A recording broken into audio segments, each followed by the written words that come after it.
సీమకు power సిద్ధమైంది solar. రెండేళ్లుగా రాయలసీమకు ఎన్నో హంగులద్దిన కూటమి సర్కార్ ఇప్పుడు సరికొత్త వెలుగులు నింపుతోంది. సోలార్ ఎనర్జీ పవర్ ప్లాంట్లను ప్రారంభించడానికి సిద్ధం చేసింది. ఈ ప్లాంట్లు ఎప్పుడు ప్రారంభం కానున్నాయి? వీటి వల్ల రాయలసీమకు కలిగే ప్రయోజనాలేంటి?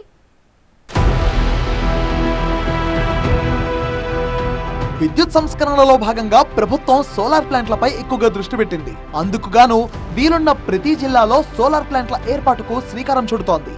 కడప జిల్లాలో ఇప్పటికే 10,000 మెగావాట్ల సోలార్ పవర్ ప్లాంట్లను నిర్మించడానికి డిపిఆర్లను కూడా రెడీ చేసి ఇప్పటికే 50% సక్సెస్ అయింది.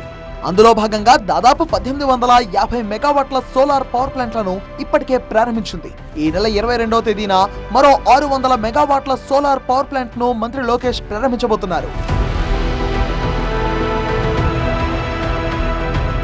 సేల్ ఆధ్వర్యంలో ఏర్పాటైన 600 మెగావాట్ల సోలార్ విద్యుత్ ప్లాంట్ ను కడప జిల్లా జమ్మలమడుగు నియోజకవర్గంలోని పి కోడూరు వేదికగా మంత్రి లోకేష్ ప్రారంభిస్తారు. కొండాపురం మండలం పి కోడూరులో 16 ఎకరాల్లో ఏర్పాటు చేసిన 300 మెగావాట్ల సోలార్ పవర్ ప్లాంట్ తో పాటు పెద్దముడియం మండలం దిగువ కల్వకట్లలో 210 మెగావాట్లు, అలాగే నంద్యాల జిల్లా ఉయ్యాలవాడ మండలంలో 90 మెగావాట్ల సోలార్ విద్యుత్ ప్లాంట్లు ప్రారంభోత్సవం కానున్నాయి.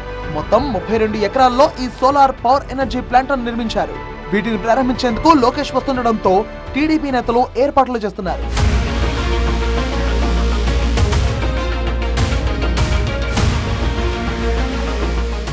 మొదటి రోజు కడప నియోజకవర్గం, రెండో రోజు జమ్మలమడుగు క్యాడర్ మీటింగ్ కూడా ఉంది. అదేవిధంగా కొండాపురంలో సోలార్ పార్క్ ఇనాగ్రేషన్ ఉంది. ముద్దనూరు మండలంలో మామిడి రైతులతో కూడా ఆయన మాట్లాడతారు, వాళ్ళ కష్ట సుఖాలని తెలుసుకుంటారు. కడప జిల్లా వ్యాప్తంగా మొత్తం 10,000 మెగావాట్ల సోలార్ విద్యుత్ ప్లాంట్ ను ఏర్పాటు చేయాలని ప్రభుత్వం నిర్ణయించింది. అందులో భాగంగా గండికోట రిజర్వాయర్ ప్రాంతంలో 1000 మెగావాట్ల సోలార్ పవర్ ఎనర్జీ ప్లాంట్ ని ఇప్పటికే అందుబాటులోకి తీసుకొచ్చారు.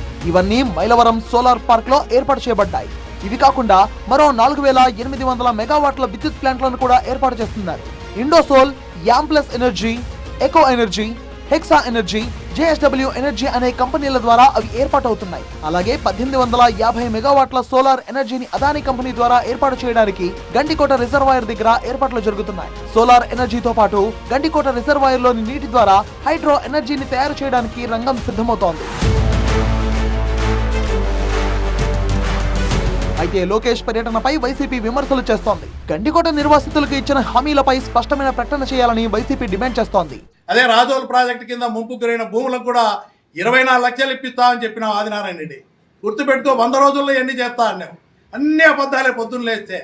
ఈరోజు స్టీల్ ఫ్యాక్టరీ ఎప్పుడు గవర్నమెంట్ జగన్మోహన్ రెడ్డి గారు ముఖ్యమంత్రిగా ఉన్నప్పుడే ఈ సోలార్ ప్లాంట్ వచ్చింది. స్టీల్ ప్లాంట్ జగన్మోహన్ రెడ్డి గారు తెచ్చారు. అన్ని మేము తెచ్చినామని చెప్పి పొద్దున్న లేచి అబద్ధాలు చెప్తా ఉంటాడు. రానున్న రోజుల్లో విద్యుత్ కు ఎలాంటి అంతరాయం లేకుండా ముందస్తు ప్రణాళికతో ముందుకు సాగుతోంది కూటమి సర్కార్. అందులో భాగంగా సోలార్ ఎనర్జీపై ప్రభుత్వం పూర్తి స్థాయిలో దృష్టి సారించింది. ఈ సోలార్ ప్లాంట్ల ద్వారా ఉత్పత్తైన విద్యుత్ ను పవర్ గ్రిడ్ కు కనెక్ట్ చేసి దాని ద్వారా గృహ అవసరాలతో పాటు వ్యవసాయానికి, పరిశ్రమలకు అందించనుంది ప్రభుత్వం.